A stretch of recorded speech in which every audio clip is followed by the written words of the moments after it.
you are now going to deal with 50 plus to 70 plus kilometers away. Dati, agaang natin na itatapon ang basura palabas ng Maynila.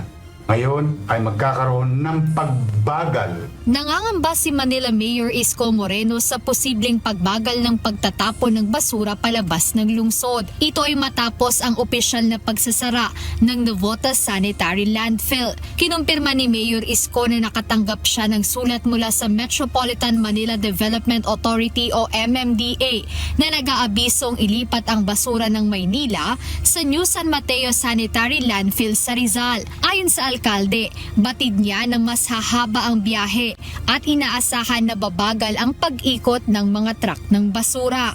Kapag nasa San Mateo na yung queuing portion, sabay-sabay po dumarating ang truck.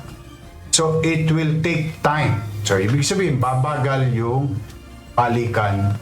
Ngunit tiniyak ni Mayor Isko na pinaghandaan na nila ito at nagbigay na rin aniya siya ng direktiba sa Department of Public Services ng lungsod na gumawa ng plano. Kabilang narito ang pagkakaroon ng dagdag na dump truck mula sa kanilang contractor ng basura. Ang Navotas Sanitary Landfill ay tumatanggap ng mga basura mula sa iba't ibang lugar sa Metro Manila, hindi lang sa Navotas City. Kaya ayon kay Mayor Isko, magiging isang malaking hamon para sa 17 lungsod sa Metro Manila ang pagsasara nito. Dagdag pa ng alkalde na maaaring makapagpasikip sa daloy ng trapiko sa Commonwealth Avenue ang mga truck, lalo na't sabay-sabay na gagamitin ng local government units sa Metro Manila at iba pang lugar sa Rizal ang iisa lamang na landfill. Sabay-sabay na babiyahe ang truck, yung malalaking truck. Babiyahe sa Commonwealth papuntang San Mateo sa sabay-sabay. On a regular day, in the absence of those 6 LGU, traffic na po ang Commonwealth. At lahat naman, I'm not saying any city for that matter. All over Metro Manila is traffic.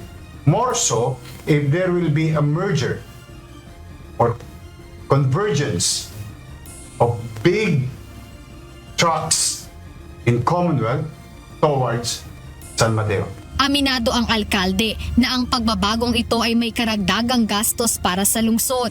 Ngunit binigyang diin niya na ang kalusugan at kapakanan ng publiko ang pinakamahalaga. Sa ngayon nanawagan siya sa mga residente na makipagtulungan sa pamamagitan ng paghihintay sa mga truck bago ilabas ang basura upang maiwasan ang pagkalat nito sa mga kalsada.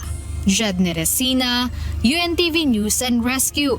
Diyos ang aming sandigan, serbisyo publiko ang aming pinahahalagahan.